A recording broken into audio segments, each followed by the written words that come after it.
जय श्री राम दोस्तों, स्वागत है आपका कविता की कहानियों में।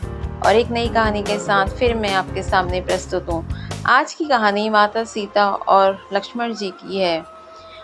वनवास के दौरान लक्ष्मण जी ने कदम कदम पर अपनी प्रिय भाभी सीता की रक्षा की, इसलिए माता सीता के लिए लक्ष्मण एक पुत्र की तरह प्रिय थे।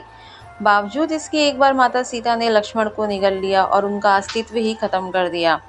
आखिर ऐसी कौन सी वजह थी जिसके माता सीता देवर लक्ष्मण को निगल गई।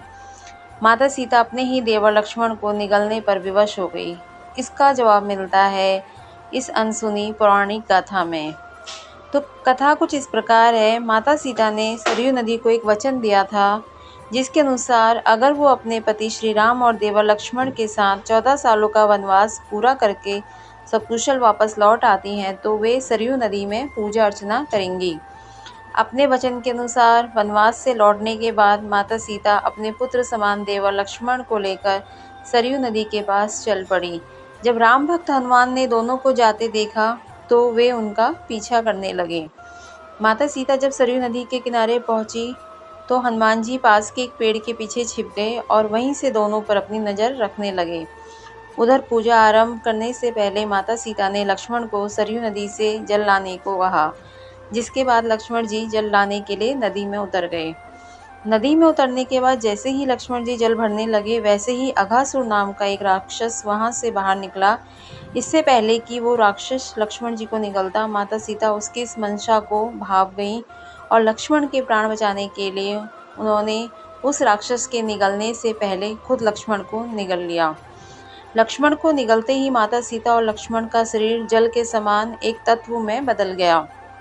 इस नज़ारे को देखते ही पेड़ के पीछे छिपे हनुमान जी ने सीता और लक्ष्मण के जल रूपी समीक्षण शरीर को एक घड़े में भर लिया और उसे लेकर भगवान श्री राम के पास पहुँचे।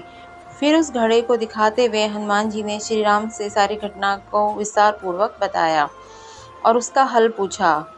अपने प्रिय भक्त हनुमान की सारी बातें सुनने के बाद भगवान राम मुस्कुराए और उन्होंने हनुमान जी को बताया कि इस राक्षस को भगवान शिव का वरदान प्राप्त है, जिसके अनुसार इसका वध कोई भी नहीं कर सकता है।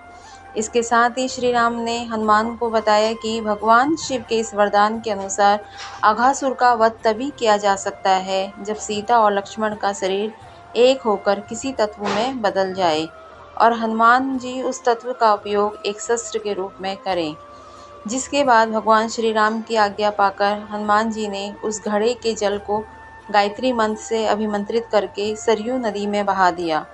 सरयू नदी में उस जल के मिलते ही नदी में आग की लपटें उठने लगी, जिससे जलकर अघासुर राक्षस भस्म हो गया। गौरतलब है कि अघासुर का संहार करने और अपने प्रिय देवर के प्राण बचाने के लिए ही माता सीता ने उन्हें निगल लिया था।